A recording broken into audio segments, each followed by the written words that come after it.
That's Nick. And that's Joseph. And today we're here to talk about The Courier, the sophomore film directed by Dominic Cooke, which Roadside Attractions is releasing March 19th, 2021. Premiered at the 2020 Sundance Film Festival, where it was initially known as a film called Ironbark. That's a terrible name. Yes, it is. That's why they changed it to something completely generic. So it's based on a true story. Yes.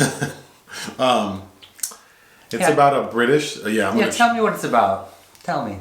It's about a British citizen named... Greville Wynne. Who's played by Benedict Cumberbatch. Correct. What time period is it? Oh, God. Like the 40s? No? The 50s? This is a very specific time period. It opens actually with Nikita Khrushchev bitching at his minions in Moscow, 1960. 1960. Okay.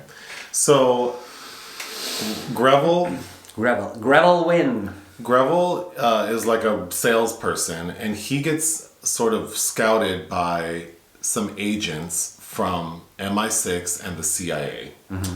And basically they want him to act as a spy, to transfer intelligence from Moscow to London. And the purpose of that is to find out about nuclear proliferation, basically. And in the process, right? Mm-hmm. Like it revolves around like nuclear armaments, yes. Yeah. Mm-hmm. But in the process, he gets hemmed up and thrown in jail. His life is spared because a person he was working with, one of the agents, was it an agent or another Russian operative? The main, Oleg Penkovsky? Yeah, who was he? I'm trying to tell the basic story. So whomever was in cahoots with him or helping him, whatever, gets caught and basically admits to... Greville is able to convince them that he didn't know what was happening. So he's ultimately released after spending like 2 years in this prison. The end. That's correct. In reality, he was convicted and sentenced to 8 years, I read, and served about 2. He was released in 1964, poor health, and he was exchanged for a Soviet spy that had been caught in London. And they exchanged them in Berlin in 1964. That's who that man is. No. Oh. Oleg Penkovsky, i.e. the other main character, played by Merab Ninidze, Georgian actor, who you've seen, he's been in a ton of stuff, including Cornel Mondroxo's Jupiter's Moon. He'll be in the upcoming Tom Clancy's Without Remorse. He plays a real-life Soviet mole, Oleg Penkovsky, and it shows him accosting some Americans on the street of Moscow and asking them to deliver a letter to the U.S. Embassy, which of course filters through to the CIA, and the sole representative of the CIA is played by Rachel Brosnahan, who goes to MI6, Dickie Franks, played by Angus Wright, and together they scout Greville Wynne, and they are looking specifically for somebody that is not involved with the government. He travels a lot to Eastern Europe because he's a salesman and engineer, so he's kind of the perfect foil. And basically, all he's doing is taking messages from Penkovsky back to London. I did watch this movie. I wasn't paying full attention. Topics like this don't usually grab my attention. I did think this film was a little dry, but I'm not going to rate it because I wasn't paying full attention. What do you think about this film? It is very dry. Oh. It was written by Tom O'Connor. So what's surprising about that is Tom O'Connor's last film that he wrote was The Hitman's Bodyguard. So this is definitely Ryan Reynolds and Sam Jackson. Yeah. Samuel, sorry, sir. Samuel L. So definitely 180 from that kind of thing. And I think that if you are into period espionage films, this might be of interest to you. If you like Benedict Cumberbatch, who in another period espionage film where he's playing Alan Turing in The Imitation Game, I have a lot of problems with that movie. We know. That might be of interest to you. Strangely enough, Cumberbatch was recently in The Mauritanian, albeit kind of on a alternate side of law enforcement, if you will, to a political prisoner.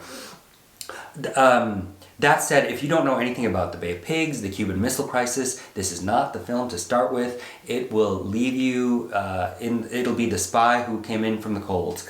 It is. It feels almost completely divorced from that, which is why I think even as somebody casually watching it, this could have been any period, but this is a very specific time in world history that we're focusing on.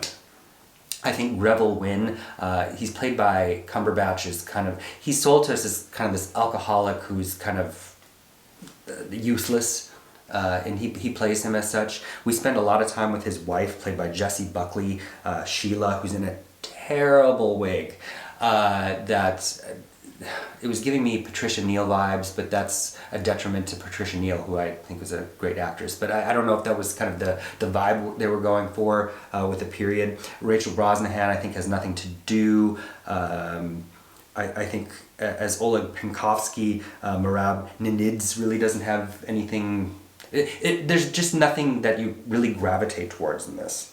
And it was shot by Sean Bobbitt, who recently, of course, shot Judas and the Black Messiah, and I think all of Steve McQueen's films. And, visually it evokes the period. The architecture of Moscow it's not shot there. It was nice to look at. But I don't know. It just kind of a inert espionage film.